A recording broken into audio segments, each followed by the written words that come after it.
From the 28-yard line of Auburn. Bama going left to right. Bryce gets the snap, knee high.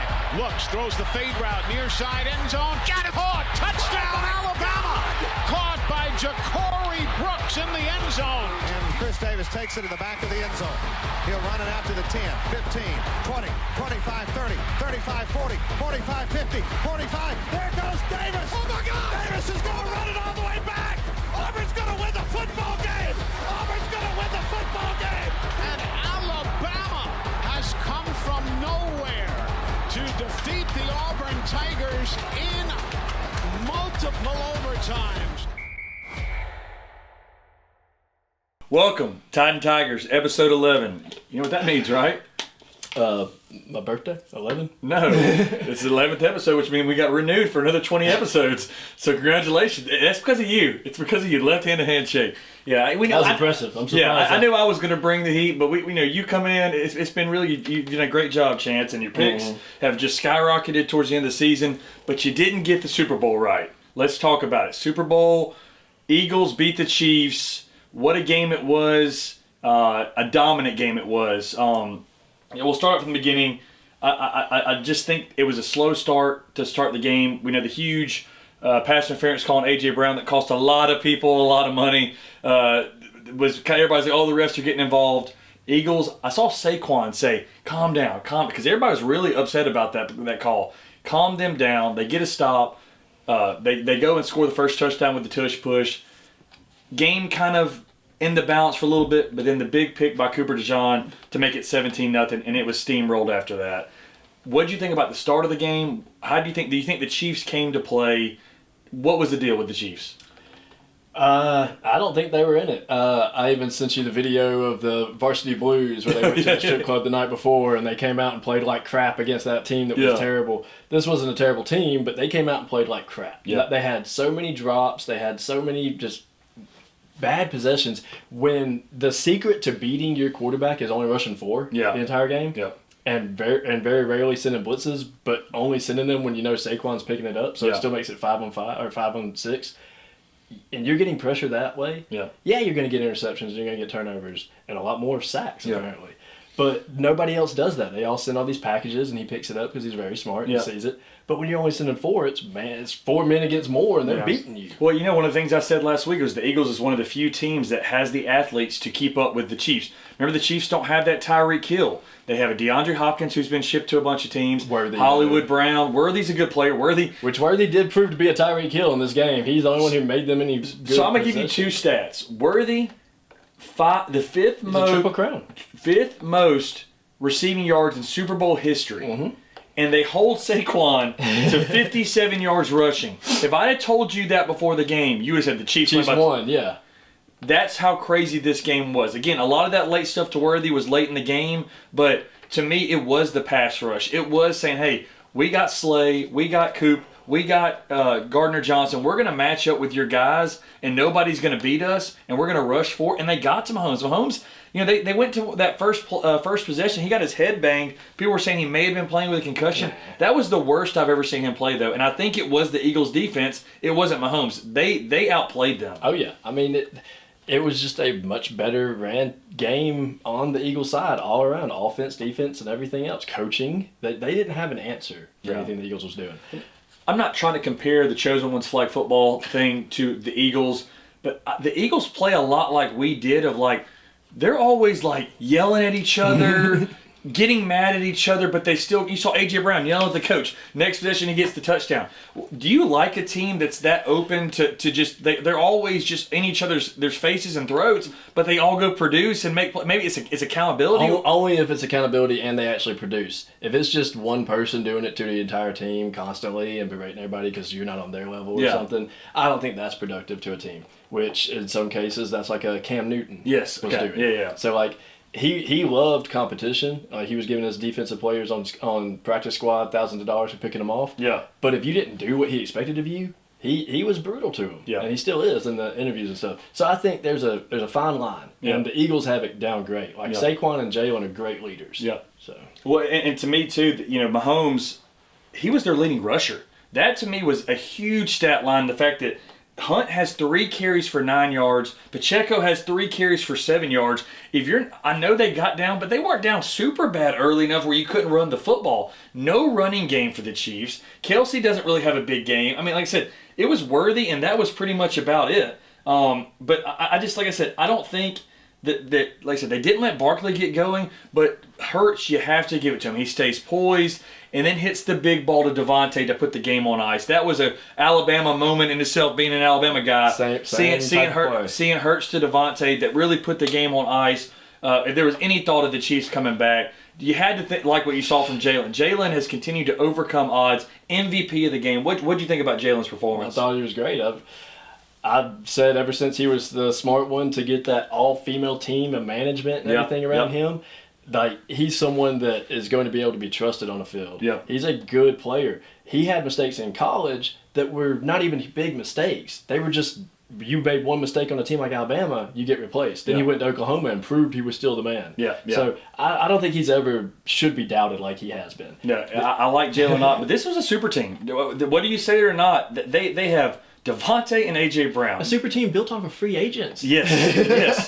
But again, you look at their roster, they are loaded. Look at all those Georgia guys they had. I mean, Davis, Dean, Carter, they have so many, Nolan Smith, they have so many good players. Mm-hmm. And those big players showed up in the biggest game. And really, when that happens, good luck. I mean, I'm not calling the Eagles to repeat now. I think Josh Allen's going to come back with a vengeance. They got to get a big-time receiver over the top. So I would say my prediction next year's Super Bowl, Bills versus Eagles. I think the Eagles are going to come back. Mm. Did you see the comment about Dak Prescott saying they were really They're the same as they're real close to being the Eagles? No. How have you not seen that? Washington has been to the playoffs more than you. Yes. And we have been terrible. Yeah. Okay. What about the DeAndre Hopkins anytime touchdown I told? And I even told you they had plays designed for him. The 2-point conversion right after. Designed for him. We'll get to our prop picks in a minute on our pick segment, but we both did very well. Yes. I called it Hurts MVP. We'll get to that in just a minute. I know you're excited. If only I would have bet Chiefs. Not Chiefs, Eagles. Yes. But to me, like I said, it was a very impressive performance. Yeah, Cowboys. Jaden Daniels wasn't even born the last time the Cowboys won the Super Bowl. So stay away from him. Stay away, Dak. Get your team right first. But I will say this. You had this build. You had a Zeke. You had a Zeke. Yeah. Sirianni having heat when they were 2-2. I think they finished like 15-1, 11-1 down the stretch. Yeah.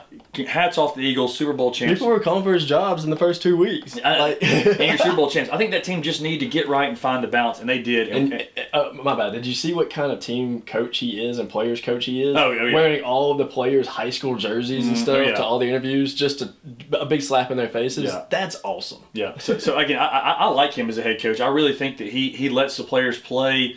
But you got to have the right kind of leadership to do that. We've always talked about that. You can't just let these players go crazy if you don't have the right leaders. And Jalen's a great leader. And again, I think Saquon's a great leader, even though he just came in. So, yeah, shout out to Eagles. What a Super Bowl it was. The halftime performance where I've seen a little if it's your taste in music, it was awesome for that. And the hidden messages and the artistry and through it all is actually very creative and done well.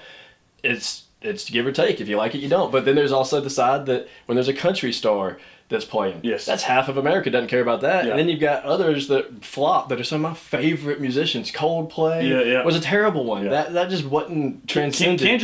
Kendrick is great. There's no doubt about that. I just think Super Bowl, you're such a wide audience. It's got to be somebody like Usher. It's got to be somebody like Beyonce that has 20 hits that you like. You saw KFC saying that like you don't know what's coming. Like Kendrick really didn't play any of his big hits. There's a reason for that. Financial reasons, because he doesn't own all those tracks. He owns the ones he played. I don't get all that stuff in the music world of the people that own the so and so. So in the Super Bowl, you have to pay for your show. Wow. You pay it out of yours. I think I did read that one time. So like Beyonce and all that. Pay. But it's for marketing purposes. Yeah. You're going to get your album played on Apple, Spotify, and all that over and over. That was all this really was for him, was saying, look, I don't want them to benefit off me. Yeah. I'm going to benefit off it. So it was like a double whammy that he was able to serve. He got his message out to his culture, And he got to make a bunch of money for himself because I think his numbers went up like 400%. Oh yeah, for sure. So it was a decent show. I wouldn't say it was one of the best. I wouldn't say it was in the top 5 worst. Yeah. It would be in the bottom side of it, but that's just because I'm not a huge Kendrick fan. Yeah. I thought the creativity was awesome though. Yeah. Well, all right. Well, it was a great Super Bowl. Congrats to Eagles, Super Bowl champs. We'll get to a little bit of the basketball Saturday. Auburn, I know you're probably going to get to it in your segment. Yeah. Big loss to Florida at home. Still number one. Still in number one in the country. We get to rock that number one. Duke loses at Clemson. So there are a couple shuffles, but you're going into this next week. Auburn's number 1. Bama's number 2. We got the Iron Ball. Is that what they call it? Is it the Iron Bowl of basketball? Right. Coming this weekend. But do you realize that Auburn's ranked 1, Bama's ranked 2, Florida's ranked 3, and Tennessee's ranked 5? What an unbelievable thing that is for the SEC. But going back to the Gator-Auburn game, Florida, they were due for a big game. 13 threes made. Clayton Jr. played unbelievable. But Chance, you wanted to bring up what the free throw situation? Yes. So if you look at all the numbers across the board, Florida is a little bit better on each of them just by like 1 or 2%. Field goals, 3 points. But the free throws is a whole, what was it, almost 23% difference. Yes, wow. That's huge. Yes. 83 to 60% difference. So when you were losing by 9 points, you could do the math. Those free throws would have added up to 9 points or more. Yeah.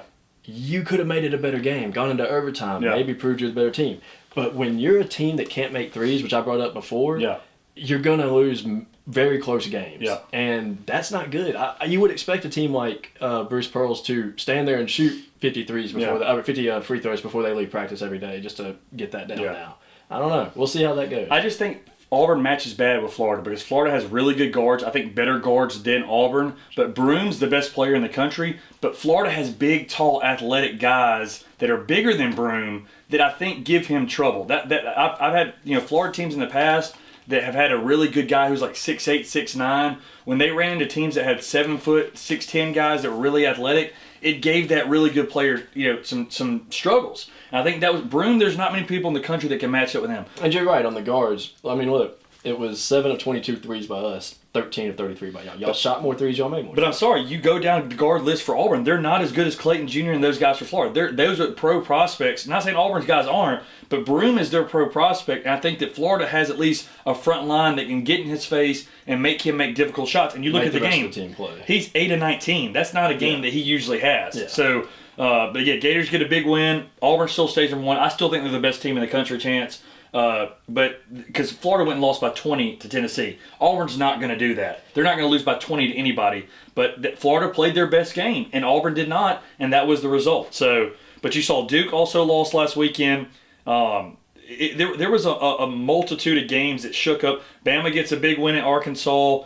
So, Houston looks like they're going to be a really good team. But, yeah, it's all about the SEC. I cannot wait for the SEC tournament. I can't wait for the Iron Bowl of basketball this weekend. We'll talk about that. I'm sure you'll talk about it in your segment. But look at that. Yes. Tennessee, Arizona. Arizona, the thing is, they won. They didn't win, but they are slowly coming on strong.